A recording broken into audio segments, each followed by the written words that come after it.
मध्ये तुमचं खूप खूप स्वागत आहे। चला आज एक झटपट अशी रेसिपी बघूया। आज बनवूया साबू तांदूळ। तर त्यासाठी साबू तांदूळ भिजू घातलं होतं का बघा, 5 तास भिजू घातलं होतं। चांगलं असं भिजलेलं आहे, बघू शकताय तुम्ही। इथं घेतलेलं आहे भाजलेले शेंगदाणे घेतलेले आहेत बघा, आणि हिरव्या मिरच्या घेतल्या त्या 3 अशा मोडून। तर ह्याला काय करूया, मिक्सरला लावून घेऊया आपण। शेंगदाणा मिरची सोबतच लावायचे। तर मिक्सरला लावून घेते। इथं बारीक करून घेतलं बघा, आबडधोबडच बारीक करायचं। आता इथं घेतलेले आहेत बटाटो, 2 बटाटो कापून घेतलेले आहेत असे बारीक।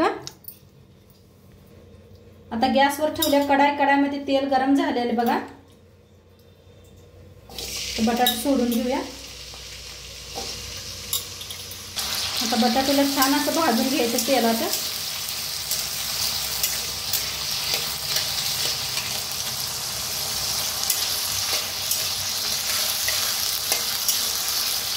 थोडंसं मीठ टाकायचं बघा, शेंगदाणा मीठ घेतलेलं आहे।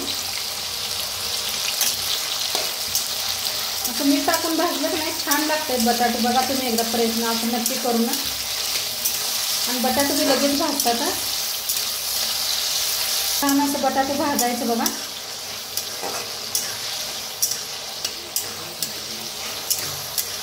तर बघा बटाटे छान असं भाजून घेतलं।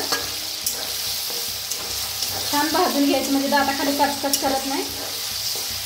दाखवते तुम्हाला बघा, मस्त असं भाजलेले बघा, किती छान फुटायला लागले। आता ह्याच्यातच टाकूया साबू तांदूळ बी। तर छान असं साबू तांदूळ बी भाजून घेऊया मिक्स करून बटाट्याचा।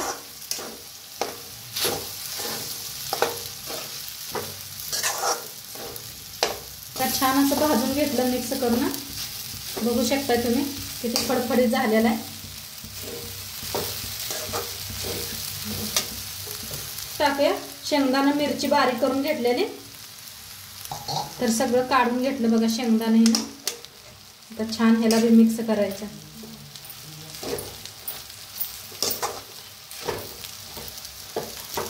तर बघा सगळं असं छान मिक्स करून घेतलं। आणि काय भारी दिसायला लागले बघा तुम्ही।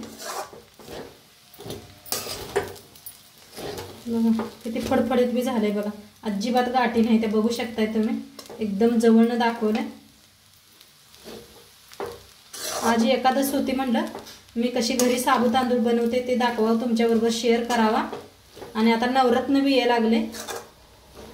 आता थोडंसं मीठ टाकूया। पहिलं बी मीठ टाकलंय बघा आपण बटाटो भाजताना। आणि एकदम मिक्स करूया, मीठ टाकलेलं आहे।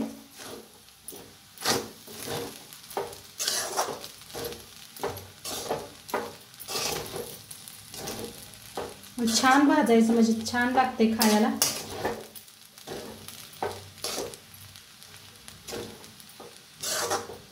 साबू तांदूळ चांगलं भिजलं की नाही अजिबात चिकट होत नाही।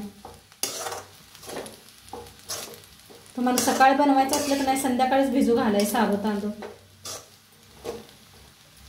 बघा आता मस्त बनून रेडी आहे। आता गॅस करूया बंद।